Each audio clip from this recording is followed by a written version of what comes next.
Bonjour, mercredi 4 décembre 2018, très vite parce que chambre d'hôtel, mauvaise connexion, mais une petite explication parce on commence à comprendre vraiment ce qui s'est passé ces jours derniers entre monsieur Robert Mueller à la tête d'une commission enquêtant sur une collusion éventuelle de l'équipe de monsieur Trump avec la Russie et monsieur Trump lui-même et certains de ses amis et anciens collaborateurs. Alors au début, c'était la semaine dernière, au début de la semaine dernière, on a appris que monsieur Paul Manafort était accusé d'avoir menti à la commission Mueller et que du coup il n'aurait plus droit à l'arrangement, au plea deal qu'on lui avait proposé de réduction de peine en échange de dire toute la vérité. Qu'est-ce qu'on avait appris? C'est qu'en fait, l'équipe d'avocats de M. Manafort avait coordonné ses efforts avec ceux de M. Trump et que donc, en fait, il mettait au point un scénario qu'il racontait à la commission Mueller et M. Mueller a dit non, ça suffit, je sais que c'est pas vrai. On avait entendu quelques jours plus tard quelque chose de très similaire que je ne vous rapporte pas dans le détail à propos de Michael Cohen qui est l'ancien avocat de monsieur Trump. Et là aussi, monsieur Cohen reconnaît qu'effectivement, il y a eu pareil, coordination entre ses avocats et ceux de monsieur Trump, c'est-à-dire tentative là de rouler la commission Mueller. On commence à comprendre un peu plus ce qui s'est passé exactement et qu'il ne s'agit pas du tout d'une défaite de Mueller et qu'au contraire, je pourrais appeler ma petite communication ici, je vais l'appeler de Donald Trump contre monsieur Robert Mueller, amateur contre professionnel. Parce que s'il y a bien une partie qui a roulé l'autre dans la farine, c'est bien monsieur Mueller en tant que professionnel par rapport à monsieur Trump. Donc monsieur Trump imagine qu'il est en train de rouler la commission Mueller parce qu'il se met d'accord avec les gens qui ont promis de dire toute la vérité et qui en réalité ne le font pas. Et monsieur Trump accepte du coup de faire dans une déposition écrite de répondre aux questions qui ont été posées par la commission Mueller. Alors que fait Mueller? Mueller, il a toujours été dans la position de pouvoir être récusé, de pouvoir être obligé de terminer ses travaux, qu'on lui mette des bâtons dans les roues, qu'au ministère de la Justice, quelqu'un décide de supprimer sa commission. Et donc, dès le début, il a fait en sorte que ses conclusions soient connues d'une manière ou d'une autre.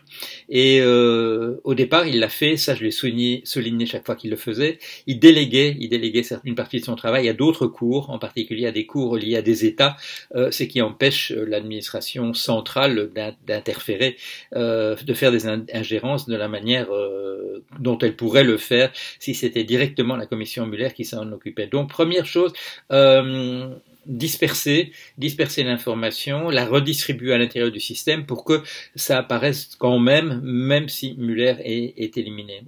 Et alors, la grande tactique, la grande stratégie qu'on voit apparaître, c'est monsieur Mueller se met en position de dire on m'a essayé de me rouler et là je suis obligé de dire ce qui s'est passé.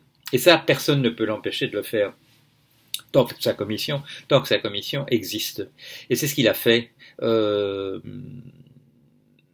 Manafort et Cohen ont cru qu'ils tendaient un piège coordonné par Trump, et en fait le piège, la nasse était là, et la nasse c'était M.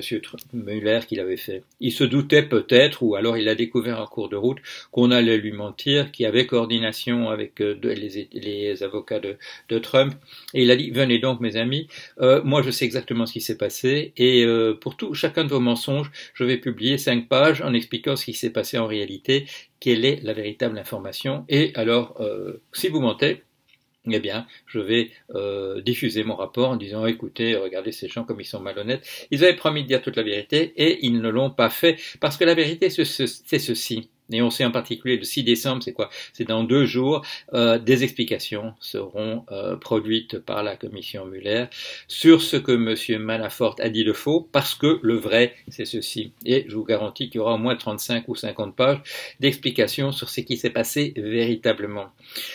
Donc M. Muller avait bien joué, il savait qu'on allait pouvoir, on allait peut-être essayer de le démissionner, de le récuser, il savait qu'on allait lui mettre des bâtons dans les roues d'une manière ou d'une autre, il pouvait se douter que M. Trump nommerait M. Whitaker pour remplacer M. Sessions à la tête du ministère de la Justice, et que ce M.